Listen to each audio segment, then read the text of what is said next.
जब भगवत स्वरूप का साक्षात्कार हो जाता है तो जिसके अंदर अभेद भावना होती है वो मोक्ष को प्राप्त हो जाता है, और जिसके अंदर प्रियता होती, थोड़ा हृदय द्रवित होता है, वो आगे बढ़ जाता है। उसके अंदर फिर दास्य, शक्य, वात्सल्य आदि भावों का प्रेम जागृत होता है। ये मोक्ष से भी स्वादिष्ट है। जो मोक्ष सुखानुभव करने वाले बड़े बड़े महापुरुष हुए, उनके अनुभव निकले जब इस प्रेम का रसास्वादन किया।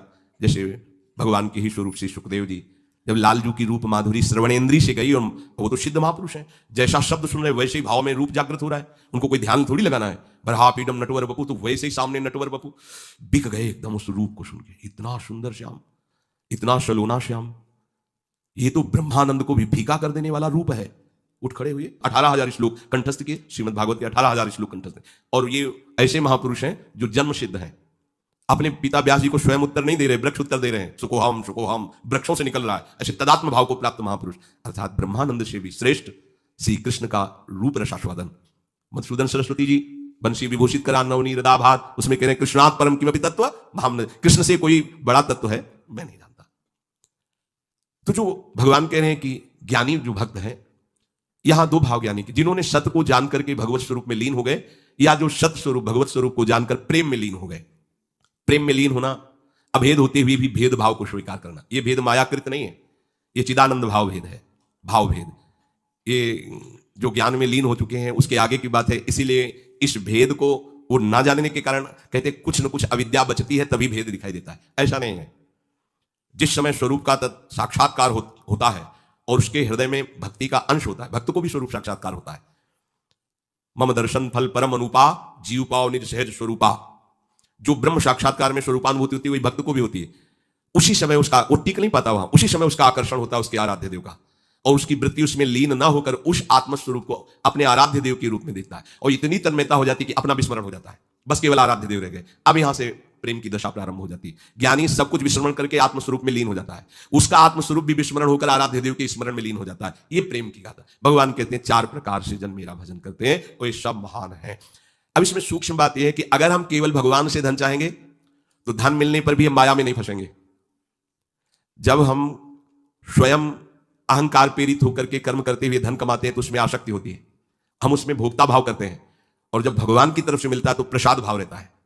ये सब प्रभु का प्रसाद है, और प्रसाद होने के कारण वो प्रसन्नता रहती है, धनाभिमान नहीं रहता। प्रसादे सर्व दुखानाम हानिरस्योपजायते, अंदर प्रसन्नता रहती है और भगवत कृपा का उसको प्रतिपल अनुभव होता रहता है। इसलिए वो धन के राग में न फंसकर प्रभु की तरफ ही खिंचता चला जाता है। कितने कृपालु प्रभु, कितने कृपालु प्रभु। और धनाभिमानी, देहाभिमानी, मैंने ये किया तो इतना लाभ हुआ, मैं इसको ऐसे भोगूंगा, अब ऐसा करूंगा तो इतना और लाभ होगा, वो खिंचता चला जाता है अहंकार की तरफ, ये खिंचता चला जाता है प्रभु की तरफ।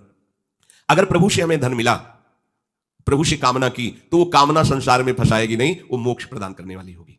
ये परम लाभ की बात है कि लोकवत भी हमारा मंगल हुआ और परलोक के लिए हमें कोई अलग से साधना नहीं करनी पड़ी, क्योंकि प्रतिपल हमें कृपा का अनुभव बढ़ता चला जाएगा। प्रभु हमें कितना दुलार कर रहे हैं, कितनी कृपा कर रहे हैं, तो ये सब छूट जाएगा, केवल कृपा और प्रभु रह जाएंगे। वो कृपा के सहारे प्रभु के प्रेम में डूब जाएगा। ऐसे कितने भक्तों के चरित्र हैं। जब हम संकट निवृत्ति भगवान से चाहेंगे तब लगेगा अच्छा कोई दूसरा मेरा सहयोगी नहीं हुआ, भगवान ने ऐसी कृपा। तो अपनी अनुभूतियां जो होती है और प्रभु की तरफ हमें प्रेरित करती है। संकट निवृत्ति के बाद वो प्रभु को भूल नहीं जाएगा, वो प्रभु में आसक्त हो जाएगा। ये आंतरिक बात है, सूक्ष्म बात है। आर्थ कोई भी भक्त जो हुआ हो और उसकी संकट निवृत्ति भगवान ने की हो और वो भगवान को भूल करके संसार में ही रमण कर रहा हो, ऐसा नहीं हुआ। भूलने की वो चेष्टा भी करेगा तो भगवान उसे भूलने नहीं देंगे, क्योंकि उसने आर्त भाव से ही सही पर प्रभु का आश्रय लिया है, और प्रभु का आश्रित कभी माया में फंस नहीं सकता है, पक्का है, चाहे किसी भी भावना से आश्रय लिया हो। और जो भगवान से जानना चाहता है भगवान को, उसको कभी ज्ञानाभिमान नहीं होता। अगर हम पढ़ लिख करके जानना चाहेंगे तो जान भी नहीं पाएंगे, पर हमें ज्ञानाभिमान हो जाएगा। अगर प्रभु से जानेंगे, गुरु कृपा से जानेंगे, तो कभी ज्ञानाभिमान नहीं होगा।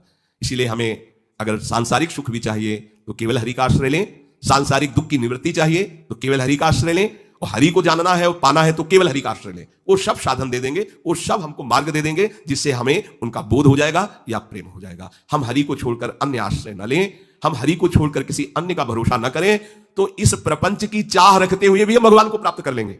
बहुत सरल भगवान ने बता दिया। अब भी समझ में ना आवे तो आप जाने, हमारी यही तो चाह है, हमें धन मिल जाए, हमारी दुख निवृत्ति हो जाए, हमें ज्ञान हो जाए, हमें मोक्ष हो जाए, सब हो जाएगा। केवल भगवान का आश्रय ले लो और नाम जप करो, पर गंदे आचरण मत करो। आहार विहार संयम से करो, शास्त्र संयम से। अब करो गंदा आचरण। जो गंदे आचरण वाले थे जब प्रभु की शरण में आए तो उलट गए, फिर दोबारा नहीं दिखा उधर। तो क्या हुआ, वो महात्मा बन गए। अब अपनी भगवान की शरण में आए, अगर गंदे आचरण करते रहेंगे तो अनुभव नहीं होगा, और होगा कि पता नहीं भगवान आपके ऊपर प्रसन्न होंगे इसलिए ऐसा हो गया, हमारा तो नहीं हुआ। आप आचरणों को, भगवान का बल आपको सहयोग देगा, आपको बचाएगा। पर आप इच्छा करके यदि कामनाओं की प्रवाह में बहकर गंदे आचरण करेंगे तो छूट भी दी है भगवान ने, आप करो और उसका फल भोगो, अवश्य में भोक्तव्यम कृतम कर्म शुभाशुभम। आश्रित को यह ध्यान रखना चाहिए, अपने आराध्य देव के विरुद्ध आचरण नहीं करना चाहिए। अगर कहीं होने की संभावना हो तो आराध्य देव से प्रार्थना करनी चाहिए, बचा लो प्रभु। हर्षित होकर कैसे कोई पापाचरण कर सकता है भगवान का दास कहलाकर, भगवान का शरणागत कहलाकर। सबके अंदर वासनाएं होती हैं, इन्हीं का नाश करने के लिए तो हम भगवत मार्ग के पथिक बने। और नाम में इतनी सामर्थ्य पूछो मत। ये तो जैसे जैसे तो ऐसा लगता है अभी तो कुछ परिचय ही नहीं मिला नाम का। इतना अमोघ, इतना अगाध, इतना अथाह वैभव नाम में है। सच्ची मानिए, सच्ची मानिए, आप बस लगे रहो राधा राधा राधा, फिर देख लेना आप, खुद देख लेना आप। बस ये चीजें बंद कर दो जो असाधन है। ये होने के हमने विचार भी किया, जब लोग प्रश्न करते हैं कि नाम तो हम भी जप रहे पर, तो विचार किया आप असाधन करते हो, भगवत विमुख आचरण करो, कैसे प्रभु को आप प्रसन्न कर पाएंगे। अभी तक करते रहे, कोई बात नहीं, वो भूत है, निकल गया भूत। वर्तमान को संभालो, वर्तमान में कोई गलत आचरण ना हो तो आपका परम मंगल श्री हरि कर देंगे। शेष